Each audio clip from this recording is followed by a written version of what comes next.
ప్రియమైన దేవుని బిడ్డలారా, మీకు శుభములు వందనములు తెలియజేస్తున్నాను. అనుదిన ధ్యానమునకు స్వాగతం. సమూయేలు మొదటి గ్రంథం 17వ అధ్యాయం ఈ దినం మన ధ్యానాంశంగా ఉంది. ఈ అధ్యాయంలో ఒక 4 విషయాల్ని మీ మధ్యలో ఉంచడం ఇష్టపడుతున్నాను. దావీదు గోలియాతు చిన్న తనంలో సండే స్కూల్ నుండి కొన్ని వందల మార్లు ఈ సందేశాన్ని మనం వింటూ వచ్చాం. అది రోజున ఒక ఆధ్యాత్మికమైన కోణంలో జీవిత కాలమునకు ఉపయోగకరమైన పాఠముగా ఈ అంశాన్ని మనం ధ్యానించబోతున్నాం. మొదటి అంశం ఏంటంటే, దావీదు తన అన్నదమ్ముల్ని చూసేందుకు సౌలు సైన్యమును చేరినప్పుడు అదివరకు అక్కడ జరుగుతున్నటువంటి తంతు ఏంటంటే, ఫిలిస్తీయుల పక్షాన ఈ గొల్యాతు దేవుని దూషిస్తున్నాడు, దేవుని ప్రజల్ని దూషిస్తున్నాడు. మొదటి అంశము 17వ అధ్యాయము 23వ వచనంలో, అతడు వాటితో మాట్లాడుచుండగా గాతు ఫిలిస్తీయుడైన గొల్యాతు అను శూరుడు ఫిలిస్తీయుల సైన్యంలో నుండి వచ్చి పై చెప్పిన మాటల చొప్పున పలకగా దావీదు వినెను.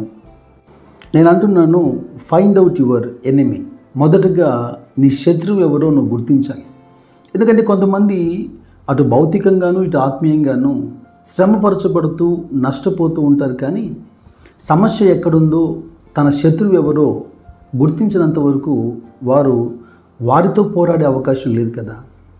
అపోస్తలుడైన పౌలు హెబ్రీ పత్రికలో 12వ అధ్యాయంలో అంటాడు, ఇంత గొప్ప సాక్షి సమూహము మేఘము వలె మనల్ని ఆవరించి ఉన్నందున మనము కూడా ప్రతి భారమును సులువుగా చిక్కులు పెట్టి పాపమును విడిచిపెట్టి ఈ ఆత్మీయ యాత్రలో కొనసాగుతున్నప్పుడు బహిరంగముగా బాహాటమైనటువంటి పాపాలే కాదు, ఒకవేళ సాక్షి సమూహము మేఘం వల్ల ఆవరించింది కనుక వాటిని చేసే అవకాశం లేదు. ఏ క్రైస్తవుడు, ఏ దైవజనుడు బహిరంగమైన పాపాలకు తెగించకపోవచ్చు. అయితే నా ఉద్దేశము రహస్యంగా పాపాలు చేస్తాడని కాదు, తను గుర్తించలేని సున్నితమైన విషయాలు, అపవాది తంత్రములు మనం ఎరగని వారంగా ఉండకూడదు కదా. సులువుగా చిక్కులు పెట్టేటువంటి పాపము, భారము. ఈ అంశాన్ని పేతురు భక్తుడు అంటాడు, ఇహలోక సంబంధమైనటువంటి మాలిన్యము అంటాడు. వాటిలో చిక్కుబడి వాటి ద్వారా మనం జయింపబడిన ఎడల వారి కడవరి స్థితి మొదటి స్థితి కంటే మరి చెడదగును. ఏ విధము చేతనైనా మనల్ని పాపంలో నెట్టివేయాలి, బలహీనతల్లో నెట్టివేయాలి అని మనుషుల వెనక, సంస్థల వెనక రహస్యంగా పోరాడుతున్నటువంటి ఆ అంశాలు ఏంటి? ఎఫెసీయులతో పౌలు అన్నాడు కదా, మనం పోరాడున్నది శరీరులతో కాదు, ప్రధానులతోనూ అధికారులతోనూ ప్రస్తుత అంధకార సంబంధములకు లోకనాథులతోనూ ఆకాశ మండలమందున్న దురాత్మల సమూహములతోనూ పోరాడుచున్నాం.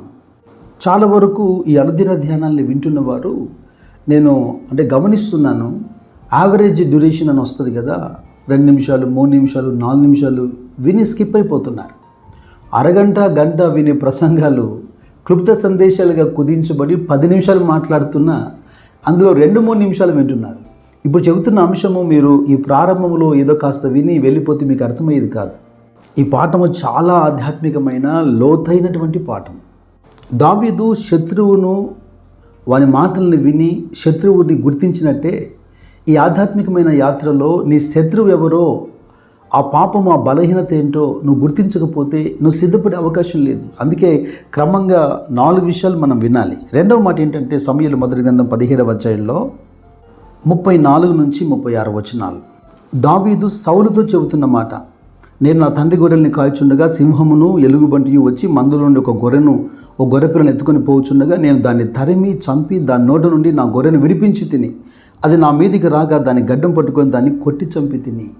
ఈ రెండవ మాటను ధ్యానించక మునుపు మీకు మరో మాటని జ్ఞాపకం చేస్తాను. పౌలు తిమోతితో మాట్లాడుతున్నప్పుడు, క్రీస్తు యేసు మంచి సైనికుడవై ఈ జీవన సంబంధమైన వ్యాపారములలో లేదా వ్యాపకములలో చిక్కుకోవద్దన్నాడు కదా. అది కూడా సులువుగా నిన్ను చిక్కులు పెట్టేదే. అది నీ శత్రువు, నువ్వు గుర్తించాలి.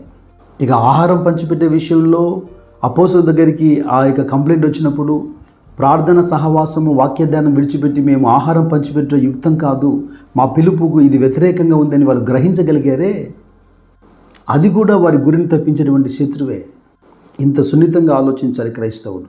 అయితే దావీదు శత్రువును గుర్తుపట్టాడు. రెండవదిగా నో యువర్ స్ట్రెంగ్త్ అంటున్నాను. అంటే శత్రువును గుర్తించిన తర్వాత నీ బలము గురించి నువ్వు ఆలోచన చేయాలి. తన అనుభవాన్ని జ్ఞాపం చేసుకుంటున్నాడు. యుద్ధానికి పంపకుండా ఎక్కడ ఆపేస్తాడోనని సౌలుకు జరిగినటువంటి అనుభవాన్ని జ్ఞాపం చేస్తున్నాడు.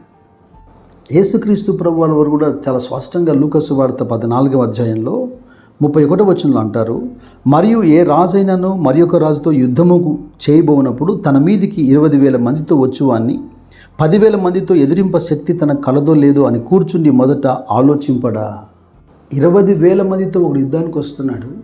తన యుద్ధ 10,000 మంది మాత్రమే సైన్యం ఉన్నారు. అయినా పర్వాలేదు, ఈ 10,000 మందితో వారిని జయించడానికి నాకు శక్తి ఉందా లేదని ముందు ఆలోచన చేస్తాడు కదా రాజు. ఆపద్దినమందు అపవాదిని ఎదిరించడానికి మీరు శక్తివంతులై ఉండాలి. అందుకని పౌలు మాట్లాడుతున్నప్పుడు ఎఫెసీ సంఘంతో సర్వాంగ కవచం గురించి మాట్లాడతాడు. ఏంటి ఆ సర్వాంగ కవచం అంటే, ఎలాగనగా మీ నడుమునకు సత్యమును దట్టి కట్టుకొని నీతి అని మైమరువు తొడుక్కొని పాదములకు సమాధాన సువార్త వలనైన సిద్ధ మనసును జోడు తొడుక్కొని నిలవబడి, ఇవన్నీ కాక విశ్వాసమును డాలు పట్టుకొనుడి.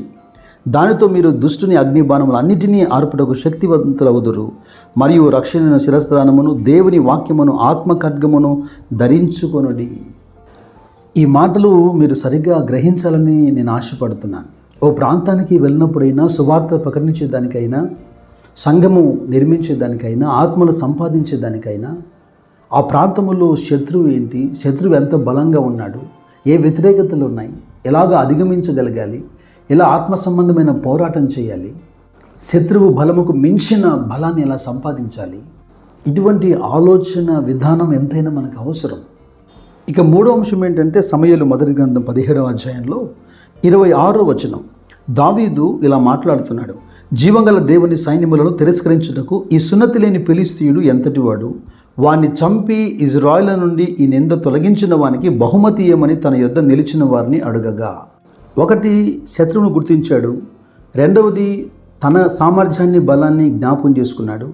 మూడవది, ఇలా పోరాడితే కలిగే బహుమతి ఏంటి అని ఎంక్వైరీ చేస్తున్నాడు. మీలో ఎవరైనా కూడా ఏ బహుమతి ఆశించకుండా నిస్వార్థంగా సేవ చేస్తున్నానని చెప్పకండి.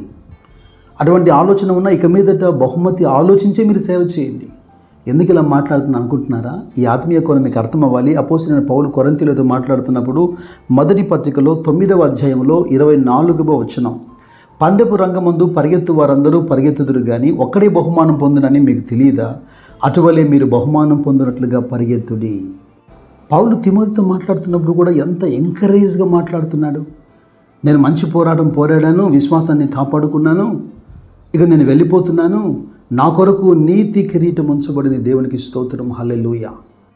శిష్యులు కూడా ఆయనను వెంబడిస్తున్నప్పుడు పేతురు అడుగుతాడు కదా, మేము అన్నిటినీ విడిచిపెట్టి, దోణెలు, వలలు, మా తల్లిదండ్రులు సమస్తాన్ని విడిచిపెట్టి వెంబడిస్తున్నామే, మాకు ఏమి ఇవ్వబోతున్నావు నువ్వు? మత్తయి సువార్త 19వ అధ్యాయం 27వ వచనంలో, ఏమి ఆశించకుండా నన్ను వెంబడించండి అని గద్దించాడా? బుద్ధి చెప్పాడా?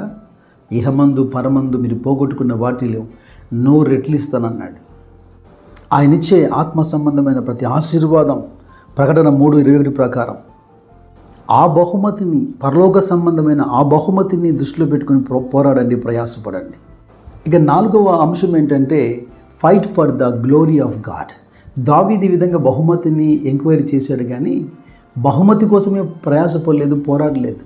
ఈ 4వ మాట 46వ వచనంలో, సమూయేలు మొదటి గ్రంథం 17వ అధ్యాయం 46వ వచనంలో, ఈ దినమున యెహోవా నిన్ను నా చేతికి అప్పగించును, నేను నిన్ను చంపి నీ తల తెగవేతును, ఇజ్రాయెల్లో దేవుడున్నాడని లోక నివాసులు అందరూ తెలుసుకున్నట్లు నేను ఈ దినమున ఫిలిష్తీయుల యొక్క కళేబరములను ఆకాశ పక్షులకును భూమృగములకును ఇత్తును.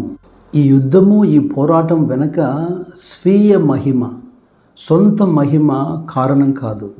పౌలు తెస్సలోనిక సంఘంతో మాట్లాడుతున్నప్పుడు 2వ అధ్యాయంలో 6వ వచనంలో అంటాడు,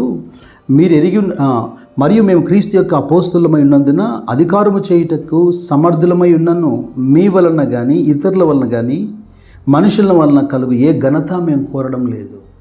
అపోస్తల కార్యంలో బలహీనమైనటువంటి పాదములు గలవాడు లుస్త్రలో బాగు చేయబడినప్పుడు ప్రజలందరూ దేవదూతలు మన మీదకు వచ్చారని ఆలోచించి మరి బలులు అర్పించడానికి, వారిని గణపరచడానికి ప్రయత్నించినప్పుడు పౌలు బర్నబాలు తమ వస్త్రములు చింపుకొని, అయిలారా మీరు ఎందుకు ఇలా చేస్తున్నారు, మేము సాధారణమైన మనుషులమే అని ప్రజల దృష్టిని క్రీస్తు వైపు మళ్లించారు కదా. జయించిన వానికి ఆయన ఇచ్చేటువంటి బహుమానాలు ప్రకటన గ్రంథంలో 2:7లో, 2:17లో, 3:12లో, వరుసగా 3:21లో జీవవృక్ష ఫలం ఏంటి, లేదా మందిరంలో ఒక స్తంభంగా ఉండడం ఏంటి, లేదా తెల్ల రాతిని ఇవ్వడం ఏంటి, కొత్త పేరు పెట్టడం ఏంటి, జీవకిరీటం ఏంటి, ఇహమందు పరమందు 100 రెట్లుగా కోల్పోయినవన్నీ ఇస్తానన్నది ఆయన ప్రేమ. ఆయన ప్రత్యక్షమైనప్పుడు ఆయనతో పాటు మహిమలో సమానమైనటువంటి మహిమలో నివసించాలన్నది మన ఆకాంక్ష. కాగా నా ప్రియ సహోదరి సహోదరులారా, సున్నితమైన విషయాల్లో శత్రువు ఎవరో గుర్తుపట్టండి. రెండవది, పోరాడినట్లుగా ఆత్మ సంబంధమైన బలాన్ని సంపాదించుకోండి. మూడవది, ప్రభు ఇచ్చేటువంటి బహుమానం కొరకు బహుమానం పొందినట్లుగా పరిగెత్తండి. ప్రతి అంశంలో దేవుడున్నాడని ఆయన నిరూపించేందుకు ఆయన మహిమార్థమై ప్రయాసపడండి. ఇట్టి కృప దేవుడు మీకు మెండుగా దయచేయునుగాక. ప్రభువు మీ చేతులకు యుద్ధమును, మీ వేలకు పోరాటము నేర్పునుగాక. God bless you. God bless.